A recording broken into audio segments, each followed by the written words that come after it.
everyone, and welcome back to another episode of Motogp 24 career mode. Now, after the last episode being such a just kind of abysmal episode in terms of just overall game performance, really, I've decided to go and turn adaptive AI. Now, I'm going to turn this off, and I'll explain why here in a second. But note, if you are watching and you are going to do it yourself, it does say down the bottom by deactivating, you'll have to basically recalibrate it again. So, if I turn it off now and turn it back on, it will basically forget all the data it's picked up over the time I play this game. So if you are going to do this at home for your career mode saves, just be very mindful. This is a permanent fix, but we're going to turn it off.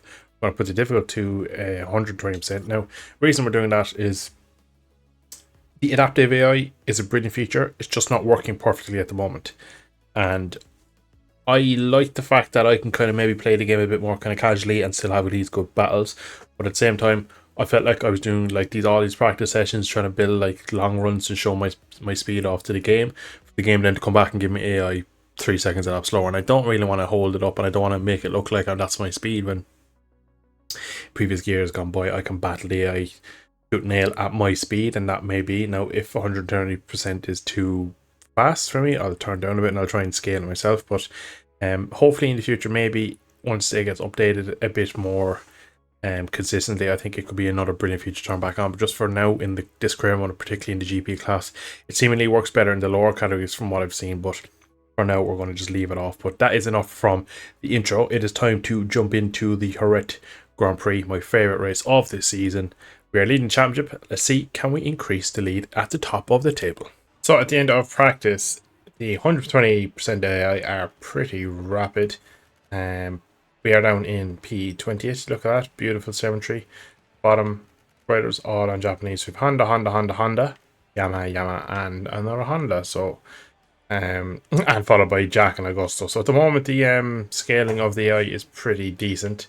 And then again, your top three is Harky Martin, Marquez, and Pecco. So it's at the moment that's pretty much bang on what it should be in real life.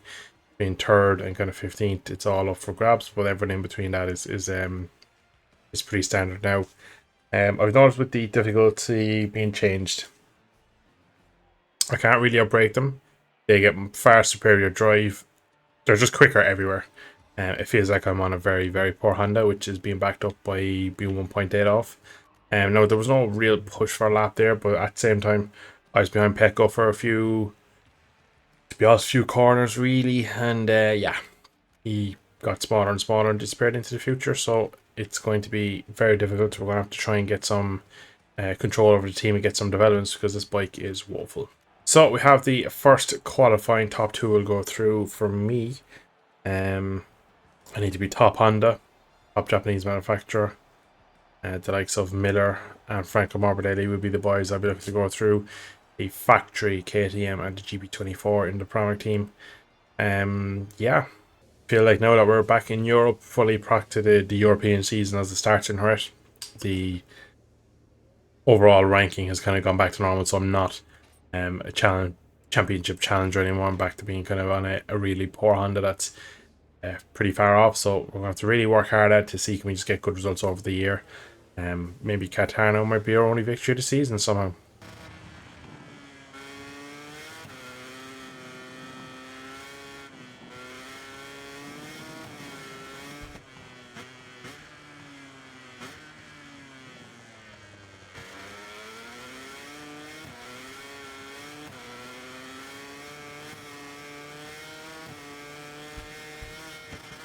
So, unfortunately, Miguel and Jack take the 2 spots in Q2. Unfortunately, we are qualified last for the Seiren Grand Prix. So, only positives, we can't get a bad start because we can't go backwards anymore. So, yeah. Now, overall, just feel like the bike has made a massive step backwards. I'm not too sure if it's the update or not. But on the brakes, it's nervous. I keep having weird snaps when the front wheel lifts and comes back down with the anti-wheelie cutting in too aggressively and creating tank slippers. As well as just overall, just not having the speed out of the corner. I don't feel like I have great grip anywhere. So, a bit of bother really for the main races. It's going to be tough in the sprint to get my way back through, but we'll see how it goes. So, it's starting cloudy. We'll go sunny by the end. 7 laps here for the sprint. Not really sure what to expect, obviously being so far down the grid, being last, of course. So, the first tough weekend. As I already previously said, it is like the European season has already started, and any form we've had has kind of gone out the window. So this is more to what I expect for the season. So until we can get some sort of developments, it might be a rough season 1 here in Motogp. Nice and overcast. Let's see what we can do.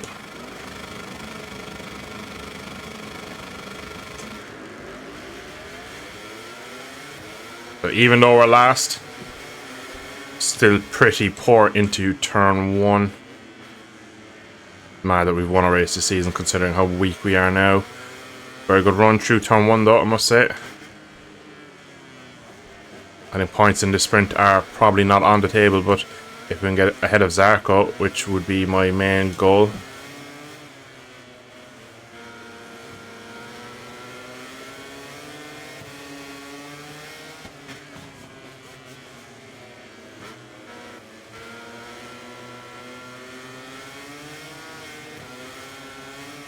We just see how much more they have out of the corner than me. A big lunge on the Aprilia, and you see, look, we just cannot pull the bike out. We just don't have the equipment at the moment, so we're in for a lot of mediocre for the next few rounds in it until we can start seeing some upgrades.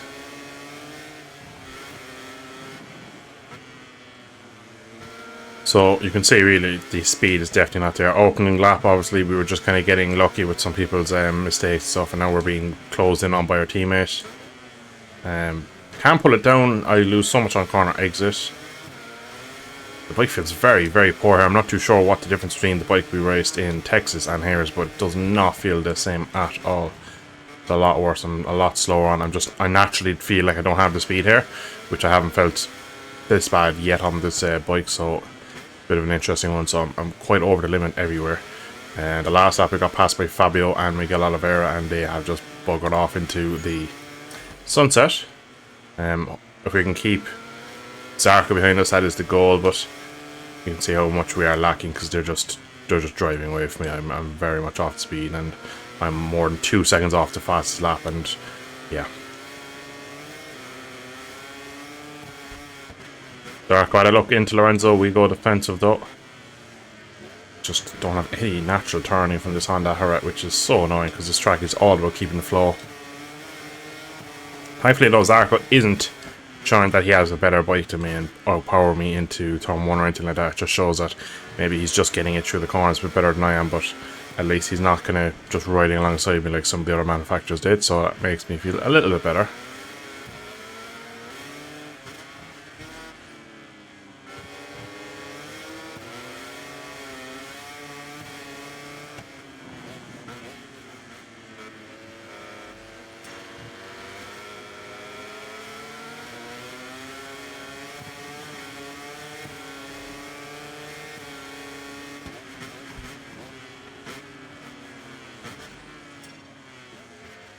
Yeah, that's what happens when you try not break a fellow Honda.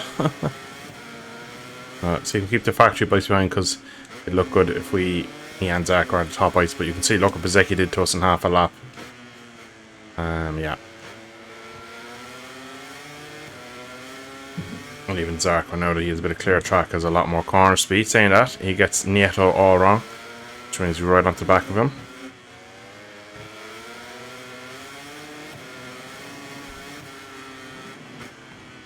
I'm so far over the limit to even stick with him. This is going to end in a crash, I know it is, if I try and keep going like that. But he's missed the apex of Ferrari. Just gives me a bit of a better run into Lorenzo's, but nothing really doing at the moment, nor near kind of making an overtake or... Probably look down into turn 1 maybe. Just again, don't have anything to go past him. Bezecchi very wide, he's going to cut back.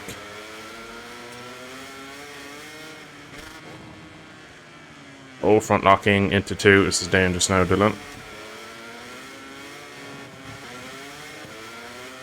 Oh, we got good drive out of there, up the inside, go to the outside.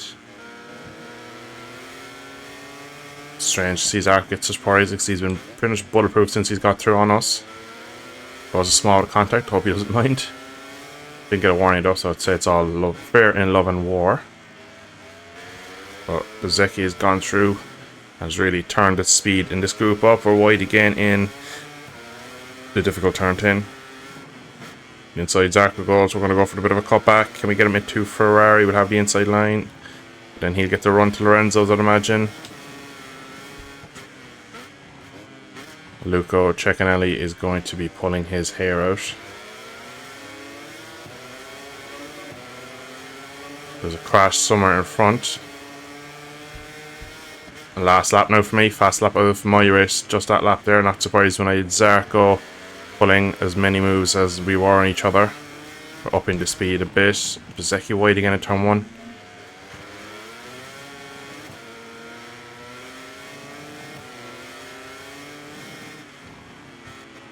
In the sprint here, we're 18 seconds off the win in 7 laps. It's going to be more than 20 by the time we get to the finish line, I know it is. And we've been, like, if you can look at our lap times, bar the lap where we were battling so much, where we lost a good second or so, we've been pretty much perfect. I've ridden a very good race, and this is just life on a Honda. Final corner we come. Again, a lot on Bezzecchi in here. I had to kind of just break a bit deep just to make sure that we don't lose position to Zarko, because he, again, is my main boy to beat. Up to line is going to be P18, 20.5 seconds off the win. Honda, Honda, Honda, Honda, Honda. So again, like I said, the goal for me is to be top. I said Japanese manufacturer, but I think the Yamahas have a lot over me. 35.8s, and I was doing 37.0. Zarko was a bit quicker. I was quicker than my fellow Hondas. So I think Zarko has a bit more outright speed, but in the race, for some reason, I made a weird mistake out of Danny Pedrosa's, and I was able to get ahead of him, and he just didn't seem to have the maybe ability to overtake. It looks like his bike is better through the corners than I'm maybe slightly better on the brakes, but it's a very, very minor slide at that. So we've lots of work to do with this Honda. But yeah, it's going to be a long season of trying to get this Honda somewhere near the top 10, never mind the podium of the victories. So we have lost the championship lead after the sprint. Now, if that's no shock, we are going to tumble down. The fact we already have 74 points in the championship. I'll be surprised if we get 100 at this rate, to be honest, because we're so far off on 120 AI. So, yeah, we are technically level, but Pecco is... Like, Pecco should have 99 points now, because he won in Portimao in the main race. The points didn't come for some reason, so Pecco should really already be nearly on his way to a third world title at the moment. But for us, 74 points is good enough at the moment, but we'll see where that puts us at the end of the year. So, radical setup changes for the main GP on Sunday. Haven't tried them, so it's just a bit of work between me and my engineer. I've kind of completely turned the bike upside down to see can I get a bit of just the bike to turn a bit better. Now, we were on soft tyres in the sprint and the bike wasn't turning, so the fact we're going on mediums, even if the setup works, it probably still won't feel any better. But we have to try something, because there's kind of very little point in me trundling around at the back if we're that far off it. Because I think, to be honest, if I didn't have a good turn 1, 2, and kind of 3, and made up a few positions before the group kind of spread before we got the Pedrosa, I think I'd still finish probably 23rd, 2nd, or last. I think I don't make a top 20, so I think the fact I got to start the opening corner has got me well in the sprint. I think that was the only reason. So let's jump in this one and see, can we maybe threaten for points if things go our way. Okay, here we go. What can we do?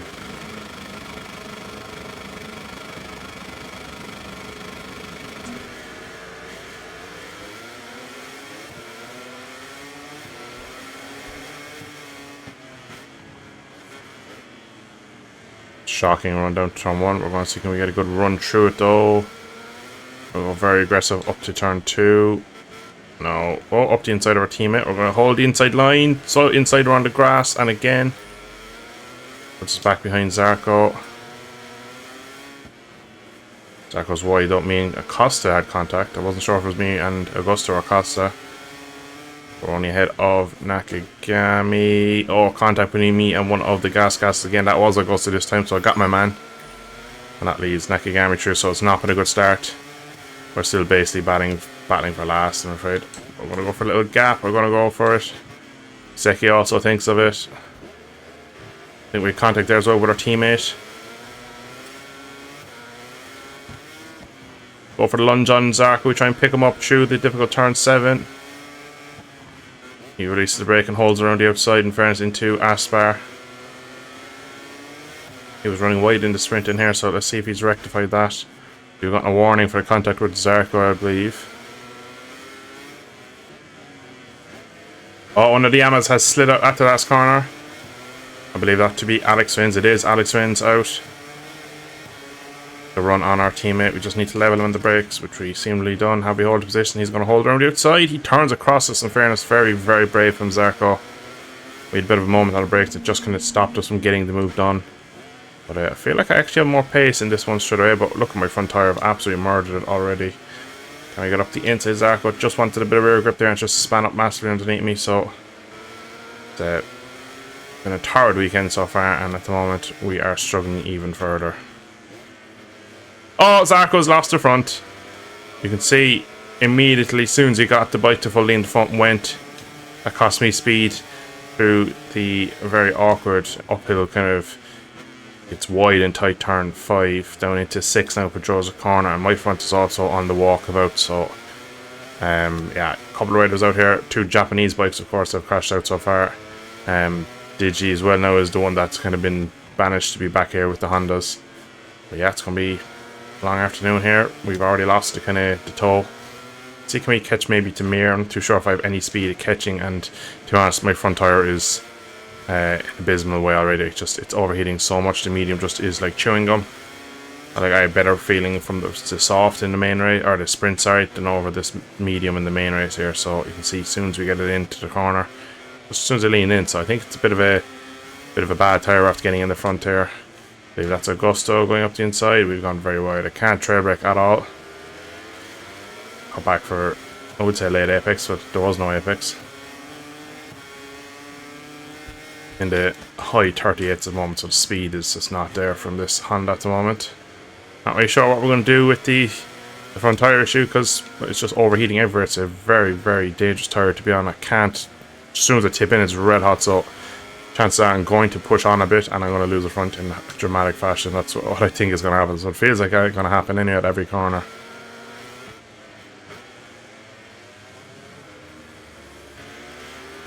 Oh, Nakagami, very aggressive overtake for absolutely no reason. You know for a fact this is going to be repaid with interest.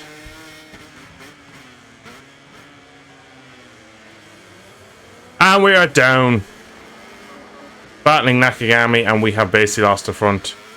Yeah, abysmal. Still says Zarko's in this race. He's already after crashing a second time. He is P21, so I might just trundle around just to get a result out of this race, because I do need to beat him, which is going to be good for team development. But fortunately, look at my front tire.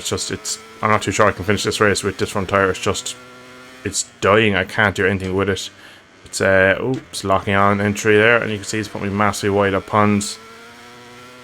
So you can kind of see already it's marking up at the front. So this is a very, very, very unfortunate weekend here in Jerez. Usually this is where my seasons kind of kick off. I get a good race result here in Jerez, but this is where my season comes crumbling back to reality, unfortunately.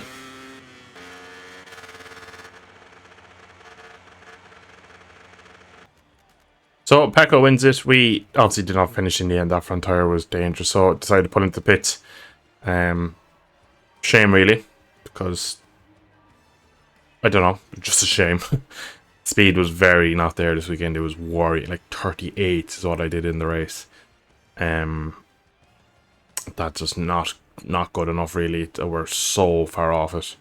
You know, when you're 1.2 off of Luca Marini and kind of 1.1 off of Mir, you're really in trouble. So it shows that the setup change on the first lap definitely felt better, but as soon as the front tire started to come at me, I was basically a passenger. We had the crash at Nakagami. He punted me for no reason into the final corner line zone. Then I had to kind of just show him into turn 1, and then he kind of just tips in and forced me off. So from now here on out, he's public enemy number 1 in my eyes. Unfortunately, Zarko actually finishes the race in P20, so we did get beaten by him for the first time this season, and that probably won't help us in the overall leveling up of my rider. So this isn't a great weekend for me, but nothing we can do. We have dropped to P5, a massive drop already in the championship. So yeah, we're going to keep tumbling down this one, so we'll be out of the top 10 before no time. So we failed the captain band, so it looks like we're going to get second rider, even though I think we've basically beaten Zarko massively all season. So the fact we're not the captain as it was a bit stupid to go to Jerez and basically prove once again that we have to beat him again. We do have a test, thankfully, in her, so we can try something for the test to see can we get some better bits and figure out really where this bike is lacking. It's mainly, for me, corner exit. I can just see the way they enable the ride out device, and the aero works so much better with the corner than mine. I'm okay through the corners, I'm okay on the brakes, I can kind of match them, but I can't keep with them out of the corner. So that is my biggest fear at the moment. So yeah, it's going to be a difficult one for me to kind of get this bike back to where it needs to be for me, because at the moment I'm a bit of a passenger on corner exit, which is unfortunate, and that's what's really costing me bulk of my time. But anyway, that is where we're going to leave it for today. If you did enjoy it, let me know in the comments down below, and if you want me to continue with 120% AI, kind of bit of a slog of a season we'll have if we do it this way, let me know. I think it's probably a bit more entertaining watching me maybe struggle a bit more than having maybe a bit too much in hand over the adaptive AI. So let me know in the comments if this is the way you want to see the career mode go forward. I think this is better for now. Hopefully we'll maybe pick up some speed as the season goes on and starts to fight for points, and then it'll become a bit more evolving and stuff. But for now, we're going to leave there. I hope you have enjoyed this abysmal Hurrah GP.